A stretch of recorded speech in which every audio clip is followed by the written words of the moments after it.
Olá pessoal, tudo bem com vocês? Estamos aqui mais uma vez para a nossa aula na Escola Municipal para Aulas Digitais. Sou a professora Cláudia Andrade Albuquerque, meu sinal é... Estou aqui com a intérprete de Libras, Laisa, e vamos juntos nessa viagem do conhecimento. Conto com a presença de vocês. Vamos continuar a nossa aula e espero que todos vocês estejam bem atentos, tá certo? Vamos lá. Então, aqui a nossa disciplina, ciências, né? Vamos continuar trabalhando corpo humano como um sistema integrado. Na aula de hoje nós vamos ver alguns órgãos importantes para o nosso corpo. E vamos prestar bastante atenção, tá certo? E aí, a grande novidade nossa é que nossas aulas estão na TV. Como as nossas aulas estão na TV, precisamos de bastante atenção. Peguem o caderno, o lápis, anotem direitinho todas as dúvidas, comentem no chat para que possamos tirar as dúvidas de vocês, tá certo? E lembrem-se da professora de vocês aí da escola, ela é a nossa grande parceira, né? Ela pode nos ajudar também, tá certo? Conte sempre com o seu professor, ele é muito importante. E aqui, o corpo humano, continuando a nossa aula, o corpo humano como um sistema integrado. Nós vemos aqui que os órgãos, eles são estruturas formadas por diferentes tecidos e eles funcionam de um modo coordenado para garantir que diferentes processos ocorram em nosso corpo. Então, aqui está representado o estômago com vários tecidos que formam o estômago. Na aula anterior, nós vimos que o corpo humano como um sistema integrado, os níveis de organização, começamos com células, várias células se juntam, formam os tecidos formam os órgãos formam os sistemas e os sistemas formam o corpo humano. O meu corpo humano, o seu corpo humano, este corpo humano aqui representado. Então, aqui nós vamos ver de forma detalhada alguns órgãos que vão formar os sistemas, tá certo? Vamos lá. Os órgãos, eles estão agrupados em diferentes sistemas. Então, existem órgãos do sistema reprodutor, do sistema circulatório, do sistema digestório, e assim vai. Então, esses órgãos, eles estão agrupados de acordo com o sistema ao qual ele participa. E vamos conhecer um pouco sobre alguns órgãos, qual a sua função no nosso organismo, em que sistema ele está inserido e qual a função que ele realiza para que o nosso organismo funcione de forma organizada, mantendo os níveis de organização. É como se fosse aquela engrenagem que nós vimos daquele motor, aqueles órgãos interligados, realizando cada um a sua função, de forma bem organizada. E um alerta bem grande, que nós tenhamos cuidado com os órgãos do nosso corpo, né? Temos que ter uma alimentação saudável para que eles possam continuar trabalhando de forma organizada, sem acontecer nenhum problema, nenhuma doença característica daquele órgão.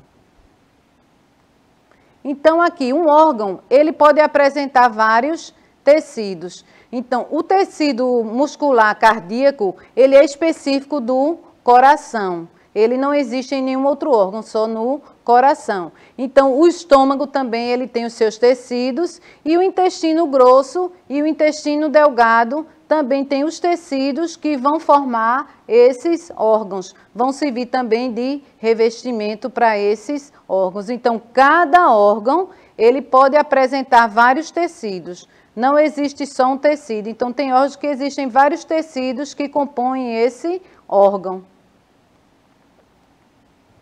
Todos os órgãos do nosso corpo, eles apresentam importância, mas alguns órgãos, eles são vitais no nosso corpo.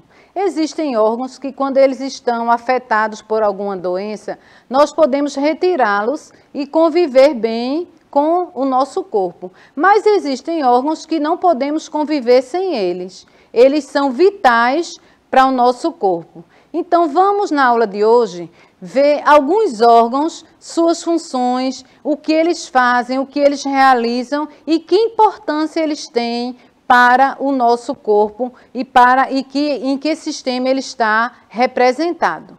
Como primeiro órgão, nós vamos ver a bexiga. E o que é a bexiga? Um órgão muscular, ele está localizado na pelve e ele armazena a urina que é produzida nos rins, para que seja eliminada através do canal da uretra. Então, ela está localizada aqui na pelve, tanto no homem como na mulher, nessa região, e ela também armazena a urina, não é? Essa urina, ela vem dos rins, que estão aqui por trás, tem 2 canais chamados ureteres, esses canais estão interligados à bexiga, e aí a urina vai para a bexiga. Quando ela está cheia, o que é que acontece? Nós vamos eliminar essa urina através da uretra. E nós vemos aqui que a musculatura da bexiga, ela relaxa durante o enchimento. E depois, quando ela elimina a urina, ela se comprime. Então, ela tem esse poder de elastecer. Muita urina, ela elastece. Então, quando sentimos vontade de urinar, é porque nós já estamos com uma grande quantidade de urina e a bexiga já não consegue mais elastecer. Então, precisamos eliminar, relaxar, para ela voltar a encher. Então, ela faz parte do sistema urinário e realizando a sua função nesse sistema. Aqui estamos vendo direitinho como funciona, não é? Os rins, os ureteres, são esses 2 canais que estão interligados com a bexiga e a uretra, para onde vai ser eliminada a urina. Os rins, eles são responsáveis, nós vamos ver direitinho depois que eles são responsáveis, eles servem como filtros, né? Eliminando as toxinas do nosso organismo, produzem a urina vem por esses ureteres e armazenadas na bexiga e depois nós eliminamos através da uretra. E aqui vamos ver agora o coração. O nosso coração, não é? Ele é responsável para quê? Impulsionar o sangue para todo o nosso corpo. Então, o coração, ele tem essa função de bombear esse sangue para todas as partes do nosso corpo. E graças a esse bombeamento, desse trabalho que nosso coração faz, as células, elas conseguem adquirir oxigênio e outros nutrientes que são necessários para o nosso organismo. Então, o nosso coração, ele tem a sua função específica, né? Bombear o sangue para todas as partes do nosso corpo.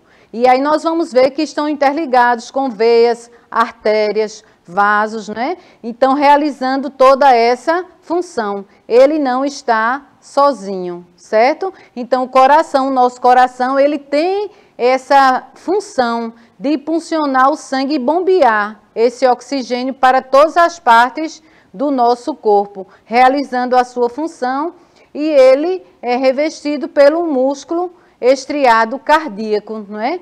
Que faz com que o nosso coração ele possa fazer o bombeamento. Então, ele está aqui, ó, o nosso coração ele fica localizado aqui, nesse espaço chamado mediastino, não é? Entre os pulmões. E ele vai realizando a sua função. E ele aqui é separado pelo diafragma, separando desses órgãos do sistema digestório. Então, o nosso coração, ele tem a sua função, que é muito importante para o nosso organismo funcionar. Então, o grande poder dele é bombear o sangue. E aqui estamos vendo como ele faz esse bombeamento. Olha. Então, o músculo estriado cardíaco, ele faz com que o coração também contraia e relaxe, fazendo esse bombeamento. Esse bombeamento faz com que o sangue vá circulando pelos vasos, pelas artérias e levando esse oxigênio para todas as partes do nosso corpo. Por isso é muito importante que tenhamos cuidado com o coração, com a alimentação saudável, que vamos ver a seguir. temos uma grande curiosidade aqui, né? O coração tem o volume de um punho fechado. Então, é o volume do nosso coração, um punho fechado. E ele tem um peso de 300 gramas. Então, ele não é tão grande como a gente imagina. Ele é um punho fechado e pesa 300 gramas. E realiza toda essa função que nós vimos de bombeamento do sangue, levando oxigênio para todas as partes do nosso corpo. O Dia Mundial do Coração, ele é comemorado no dia 29 de setembro. Às vezes nem sabemos desse dia. Mas por que se comemora o Dia do Coração? Para termos um alerta que é muito importante o cuidado com o nosso coração, um órgão tão importante para o nosso corpo. É o último que para de bater, de realizar os movimentos no nosso corpo. Então, ele é importante para que bombeie esse sangue e esse sangue seja levado para todos os outros órgãos do nosso corpo. Então, dia 29 de setembro é o dia dedicado ao Dia Mundial do Coração, para que você alerte que precisa ter acompanhamento, principalmente depois de uma certa idade, nós começamos a ter alguns problemas cardíacos ou problemas hereditários que nós já herdamos dos nossos pais, dos nossos avós. Então, é um alerta para que a gente possa cuidar bem do nosso coração. Então, esse dia é o dia 29 de setembro, Dia Mundial do Coração. E no Brasil, são registrados anualmente cerca de 300 mil casos de infarto agudo do miocárdio. Imaginem a quantidade de pessoas que algumas sobrevivem e outras morrem devido ao infarto do miocárdio. Alguns morrem na hora, outros ainda são socorridos, não morrem, mas precisam ter uma vida mais saudável. Então, os casos que a gente viu aqui, 300 mil casos de morte anualmente do infarto do miocárdio. Então, nosso coração, ele precisa ser cuidado e atingimos o sinal de alerta, né? Com essa grande quantidade de pessoas que morrem de infarto do miocárdio ou casos que são detectados de infarto do miocárdio anualmente. Então, vamos ter esse alerta, sempre procurar um cardiologista para nos acompanhar a qualquer sinal ou por medidas preventivas. Hábitos saudáveis. Então, nós precisamos ter hábitos saudáveis para cuidar do nosso coração. Eu trouxe aqui 5 itens que nós podemos manter para manter o nosso coração livre de uma série de doenças. Então, primeiro, vamos praticar atividades físicas. É muito importante essa atividade porque facilita com que o nosso coração bombeie tanto de forma mais rápida e veja como está acontecendo essa circulação sanguínea. Segundo, não fumar. Por que não fumar? Porque o fumo, ele entope as nossas artérias, que faz com que o sangue circule no nosso organismo. Então, ele dificulta esse bombeamento do sangue. Então, fumar também prejudica o nosso coração, não é um hábito saudável. O outro item, restringir o álcool, ou seja, não beber. Também a bebida, ela afeta muito, não só o coração, como vários órgãos do nosso corpo. Então, e esses são um dos hábitos saudáveis para termos um coração funcionando bem. Outro hábito é manter uma alimentação equilibrada, com vegetais, né, com frutas, evitar as massas em grande quantidade, porque também elas acumulam gordura nas artérias, dificultando que esse sangue circule. Então, vocês viram os nossos batimentos, não é, no coração que a gente viu no vídeo. Então, se existe alguma artéria com bastante gordura, o que é que acontece? O sangue não consegue passar para levar o oxigênio para as outras partes do nosso corpo. Então, dificulta essa circulação.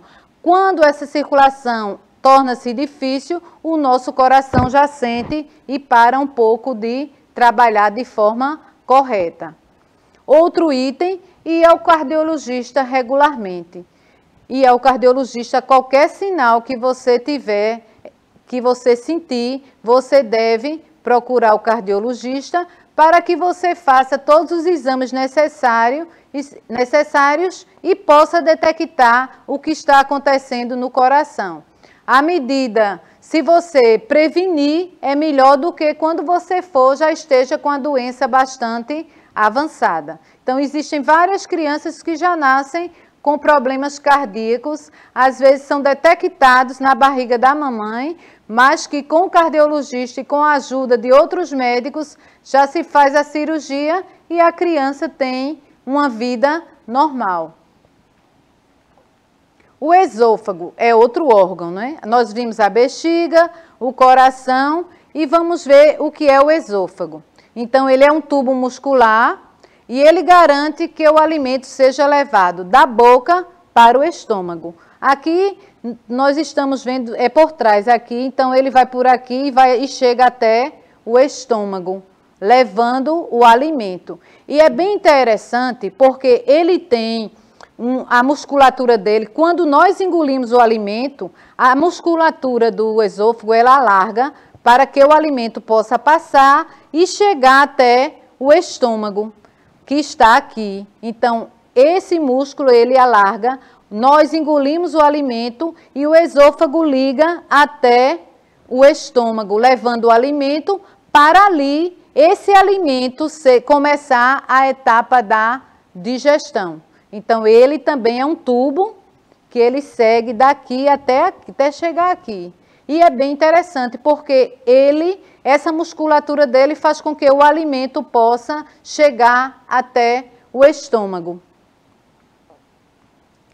E o que é o estômago? Também é um órgão do sistema digestório, né? E que parte da digestão começa a acontecer quando o alimento chega no nosso estômago. Então, quando passa, o primeiro para o sistema digestório é a boca, não é? Quando nós colocamos o alimento na boca e quando mastigamos já começa a primeira etapa, né? Já triturando os alimentos para que o alimento chegue no estômago e vai passando, o esôfago liga até o estômago e no estômago já começa também um processo de digestão. Então, é responsável, no estômago é produzido o suco gástrico e transforma o bolo alimentar em quimo, que é uma espécie de muco que vai facilitar a digestão do alimento. No caso, é o processo, né, já da etapa da digestão no estômago, o alimento junto ao suco gástrico. Aí forma o quimo. E agora o intestino delgado. O intestino delgado está aqui representado, tá vendo? Então, nós já falamos o estômago e agora o intestino delgado. É esse aqui mais fino. Muita gente confunde com o grosso, mas o grosso está aqui e aqui está o intestino delgado.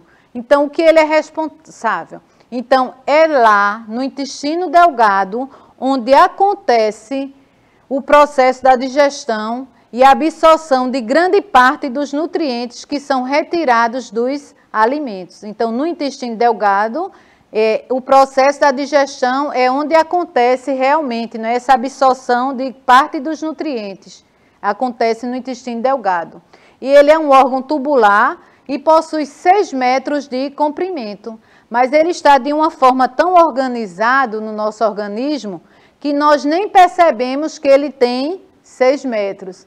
Mas ele tem 6 metros. E é aqui onde a absorção de água e também de nutrientes retirados da digestão do alimento. E o processo maior acontece no intestino delgado. E o intestino grosso?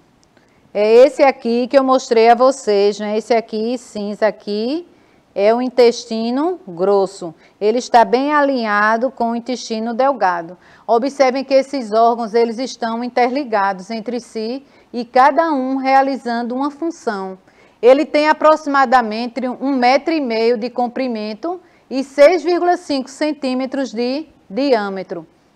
E também acontece a absorção da água E é aqui onde acontece a formação das fezes. Aqueles alimentos que não foram digeridos bem, então eles ficam aqui no intestino grosso para formar as fezes. Então devemos tomar bastante líquido para que essas fezes não fiquem tão sólidas, né? E devemos ter sempre que o nosso intestino, ele funcione para que nós podemos eliminar as fezes e não fiquem muito tempo no nosso intestino. E tomando líquido, comendo alimentos saudáveis, facilita que nós tenhamos uma boa digestão, sem muito excesso de gordura, massas e dando prioridade a frutas e verduras. Lembrando sempre a importância de lavar bem os alimentos que nós ingerimos, tanto as verduras como as frutas, para a proliferação de bactérias e protozoários que vai afetar o nosso organismo. Então, um grande alerta também no manuseio, né, de como lavar bem para que não possa causar também outras doenças. Em vez de estar nos alimentando, estamos adquirindo outras bactérias e protozoários, tá certo? Então, vamos ficar bem alerta. E o fígado? O fígado é um órgão que pertence também ao sistema digestório. Ele tem a sua função nele. Ele tem 20 centímetros de comprimento, cerca de 20 centímetros. Ele está localizado na parte superior direita do abdômen, no caso acima do estômago, né? Ele tem grande capacidade de regeneração. Então é por isso que ele pode se doar parte desse órgão à pessoa em vida. Faz a doação em vida, não precisa morrer para doar o fígado. Então, se a pessoa que for receber o fígado for compatível, então pode tirar um pedaço daquele fígado e para aquela pessoa que ele tem o poder de regenerar, ou seja, crescer e voltar ao seu tamanho. É muito interessante. Então, o fígado é o órgão que tem o poder de regenerar. Não precisa a gente morrer para doar o fígado. Se alguém precisar do fígado e eu puder doar, então eu me submeto a uma cirurgia para tirar um pedaço do fígado para doar a outra pessoa. O meu fígado vai regenerar, ou seja, voltar ao mesmo tamanho, e o outro pedaço que ficou na outra pessoa também vai regenerar e vai realizar as suas funções. Então, se alguém souber, não precisa morrer para poder doar o fígado ou parte dele. E ele está localizado aqui, olha. Ele está localizado aqui, acima do estômago, e faz parte do sistema digestório. E mais acima, onde fica o diafragma, que vai facilitar a respiração. Então, aqui, essa é a função do fígado e sua importância no nosso organismo. Curiosidades. O fígado ele tem cerca de 20 centímetros de comprimentos e em homem ele pesa 1,5 kg. E na mulher ele pesa 1,2 kg ou 1,2 kg. Então o fígado do homem é maior do que o fígado da mulher. E ele é um principal órgão que ele participa da digestão de gordura dos alimentos. Então, às vezes, nós comemos um alimento gorduroso e sentimos já mal o nosso organismo, porque comemos em excesso. E aí o fígado ele tem esse poder já de participar da digestão de gorduras. Os rins são dois órgãos também localizados em ambos os lados da coluna vertebral, atrás das últimas costelas. Então, ele está atrás das costelas e ele mede aproximadamente 12 centímetros e pesa cerca de 150 gramas. E como vimos no início, ele está interligado com a bexiga por dois ureteres, que ele tem a sua função principal e faz parte do sistema urinário. As funções dele é eliminar toxinas do nosso organismo, manter um constante equilíbrio hídrico do organismo e atua também como órgãos produtores de hormônios. Então, ele controla essa parte hídrica, mantendo a nossa pressão arterial legal. Então, aqui está um videozinho mostrando, olha, onde ele fica localizado, os dois canais ureteres que vão pegar a bexiga. curiosidades sobre o rim, viu? Atualmente, estima-se que 10% da população tem doença renal. 10% da população nossa tem doença renal. Os rins produzem aproximadamente 2 litros de urina por dia. Por isso que é importante repor no mínimo 2 litros de água por dia, para que ele possa funcionar bem e para todo o funcionamento do nosso organismo, que vimos que no sistema digestório também precisamos de água. E 13 de março é comemorado o Dia Mundial do Rim, alertando as pessoas para terem cuidado dos rins. Problemas comuns aos rins: pedra nos rins, cistos nos rins e hidronefrose. A pedra nos rins são cálculos que ficam cristais e causam muita dor. Os cistos nos rins são água que fica acumulada como uns sacos. Às vezes as pessoas têm e nem sentem. E a hidronefrose é acúmulo de líquido e, na maioria das vezes, urina. E causa muita dor e precisa falar com um nefrologista, um médico específico nessa doença. É possível também nós cuidarmos muito bem dos nossos rins. Diminuir o consumo de sal nos alimentos, não é bom para os nossos rins. Beber bastante água, no mínimo 2 litros. Manter uma alimentação saudável. Não fumar também, não faz bem para os nossos rins. Mantermos um peso adequado, não ter obesidade, não é? Medir sempre a pressão arterial para ver como ela está e só tomar remédio com indicação médica, porque existem remédios que fazem mal aos rins, principalmente remédios que têm uma quantidade de sódio. Faz com que o nosso rim vá trabalhar mais. Então é importante observar isso aí. Os vasos sanguíneos são estruturas tubulares por onde o sangue circula e eles estão presentes em todo o nosso organismo. Esses vasos, eles formam um grande sistema de tubos e ele garante que o sangue seja bombeado pelo coração, siga em direção ao corpo e posteriormente esse sangue vai retornar ao coração. Tipos de vasos sanguíneos: artérias, veias e capilares. Então, esses vasos, eles são responsáveis pela circulação. As artérias são vasos que garantem o transporte de sangue do coração para os tecidos. E as veias são vasos que transportam sangue dos tecidos e órgãos para o coração. E os capilares são vasos sanguíneos de calibre diminuto, são pequenos, e eles garantem a troca de substâncias por difusão. Então, pessoal, eu acho que vocês entenderam direitinho o que o nosso objetivo de hoje. Então, quero agradecer a presença de vocês até agora. Estamos já no tempo, já quase na hora do almoço, né? Então, agradeço também às intérpretes de Libra aqui, Laisa, por ter me acompanhado e passado para vocês essas informações e essa viagem de aprendizagem que eu aprendo todo dia com vocês. Tchau, tchau.